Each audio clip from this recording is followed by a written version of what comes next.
And up next on Hannity's America, public schools across America are under siege by radical Islam and infiltrating public schools all across the nation. Now the battle is reaching a boiling point out in California, where parents are taking a stand and they're fighting back. It's Small Town U.S.A. versus Islamic Indoctrination.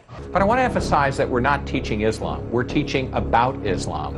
And I think it's very important that our young people know about other cultures, especially those in which we find sometimes ourselves in conflict with. At the heart of this controversy is the book entitled History Alive, The Medieval World and Beyond.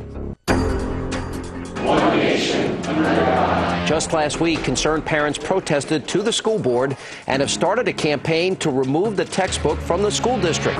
History Alive has been approved by the California State Board of Education, but the American Textbook Council, which reviews history books for elementary and high school, says that organized Islamists have gained control of the textbook's content and influence those that determine the social studies curriculum.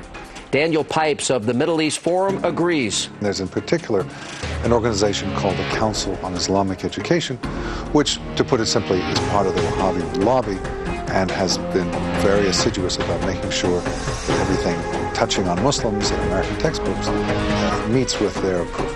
And they've done an effective job. Abdurrahman Al-Amoudi, who represents the American Muslim Council, worked with President Bill Clinton and the ACLU to write the religious expressions in public schools guidelines that ushered in books such as History Alive.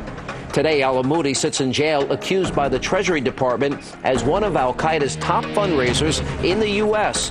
He also donated money to Senator Hillary Clinton's 2000 Senate campaign. This multi-front Islamic agenda has now gained a foothold in our children's schools and is aggressively targeting our kids. As a result, the study of Islam is now an active part of many schools' curriculums. Meanwhile, Christianity is being removed by the very same educators. Learning to become Muslim, fasting for Ramadan, learning the 5 pillars of Islam is replacing nativity scenes, displays of the cross and the 10 Commandments. The problem is the privileging of Islam and the propagation of Islam.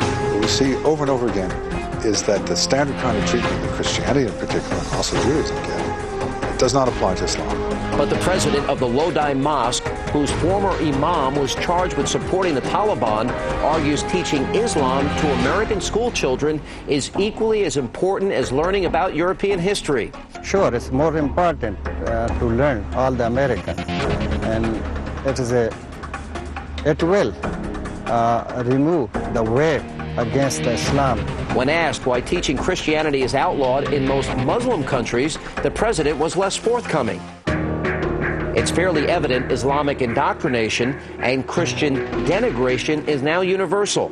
Learning about Islam is an important aspect of world history and can be taught in our schools, but at what cost? Should history be distorted and marginalized in order to please organizations that prefer to gloss over the true meaning of jihad, Sharia law, terrorism, or omit the subject altogether? If so, why not teach that radical Islam in some cases outlaws Christianity, restricts women's rights, and calls for the destruction of America?